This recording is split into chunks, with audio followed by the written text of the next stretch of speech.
Hello, Bavai here, talking about Bavai Quick Take.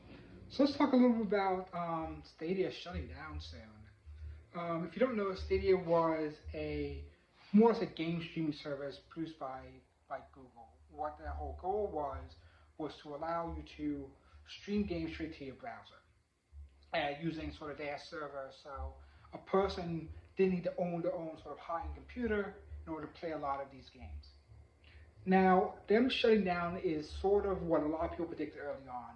And this is mostly because of the discrepancy in the market of people who want to play these sort of high-end computer games, and the fact that most people who want to play high-end computers already will have a lot of high-end computers. Now, this is what sort of what is called for sort of a gap in the market. Like Google assumed that there was a gap in the market and there were people who were willing to play sort of higher end computer games but did not have a good computer yet.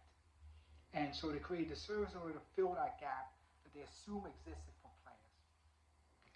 Now, the big sort of problem that I sort of see it that happened with Google, like they're gonna probably do a, they're probably not gonna give like a full breakdown of what actually happened. They'll probably just do like bits and pieces. You'll hear some reports here and there. But my assumption is that plain and simply they couldn't figure out a market to this group.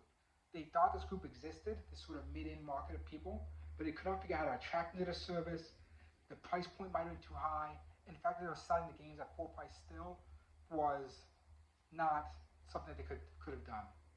That was basically non-negotiable for this sort of player base, this sort of potential player base who was probably more used to sort of mobile games, which are basically either free to play completely or so incredibly cheap that they might as well be free. Versus sort of $60 game market that exists within the sort of PC landscape. And now obviously you have this sort of indie game market that is very heavy and strong in the PC landscape that are usually games around like from $5 to $20, etc. But that's not really sort of marketed on. And if my personal opinion, if I was going to figure out like what I would have done initially to try and attract this market, I basically would have tried to go for not really a Netflix style approach, but basically a heavily decided game approach.